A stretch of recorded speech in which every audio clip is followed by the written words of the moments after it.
G'day. I'd like to talk about the High Priest of Israel. Now, the High Priest was given a special set of clothing. Exodus 28 verses 31 to 32.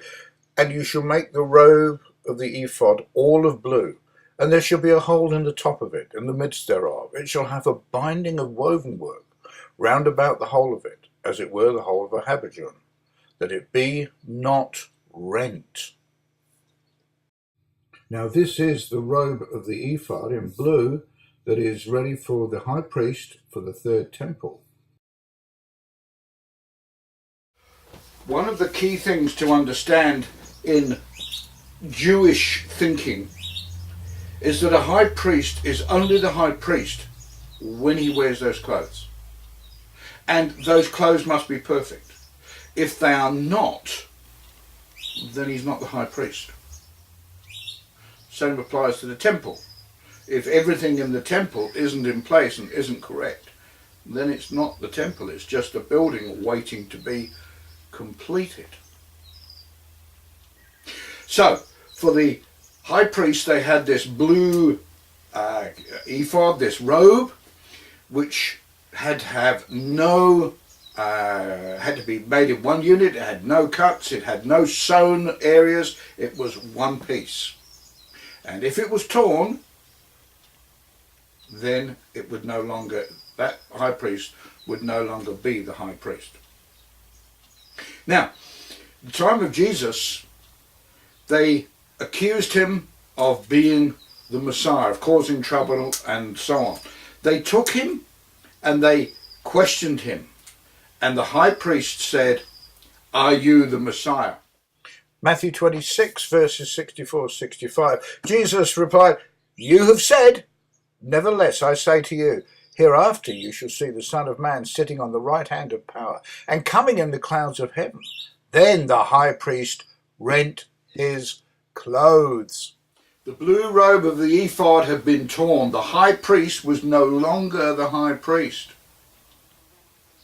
But the man standing in front of him was claiming to be the Messiah, the real high priest. But was he? Well, John 19, verse 23.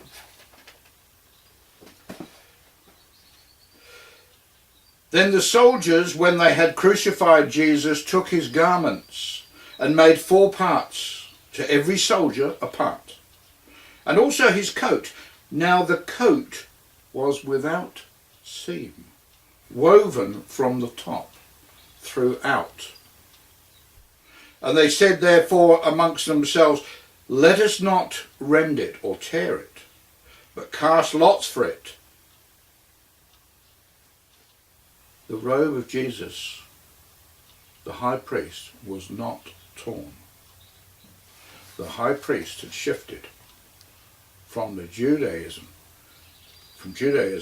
through to Christianity. The coat was never torn. Jesus remained the high priest. But what does a high priest do? The high priest takes the offering into the Holy of Holies. He takes the blood, he sprinkles it as he walks, he sprinkles it on the mercy seat, but he must be dressed correctly. He must be accepted as the high priest, and the blood must be accepted. If it is, then the high priest comes out of the Holy of Holies again. If it isn't, he dies in there. If the high priest comes out of the Holy of Holies, then the people know that the sacrifice has been accepted by God. Their sins are free. They're free from sin. It's all over. The sacrifice has paid the price.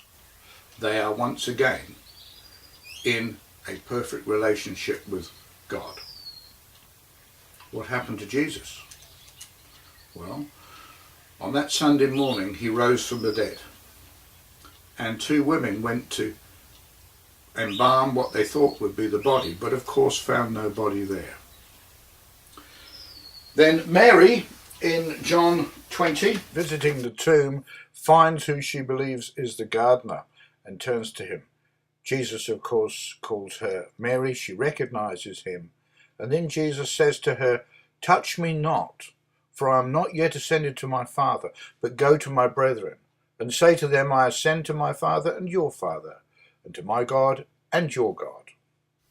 Jesus, as the high priest, was in that perfect state and could not be touched by humans.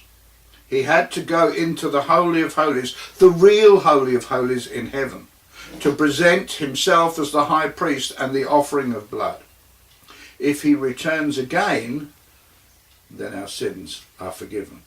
And of course, in the next few verses, then the same day at evening, being the first day of the week, when the doors were shut, for the disciples were assembled for fear of the Jews, came Jesus and stood in the midst and says to them, "Peace be to you." Luke adds this to his version: "But they were terrified and affrighted, and supposed that they had seen a spirit.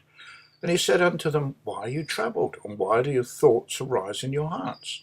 Behold my hands, my feet. It is I myself. Handle me and see. For a spirit hath not flesh and bones, as you see me have." And when he had thus spoken, he showed them his hands and his feet. And while they yet believed not for joy, and wondered, he said unto them, "Have you here any meat?" And they gave him a piece of broiled fish, and of a honeycomb. And he took it, and did eat it before them. A spirit cannot eat food. Jesus had not only been the sacrifice, he was the high priest who presented that sacrifice in the Holy of Holies, the real Holy of Holies in heaven. And by returning, confirmed that if we believe in him, all our sins are forgiven, everything is made right, and we can have a perfect relationship with God. See you around.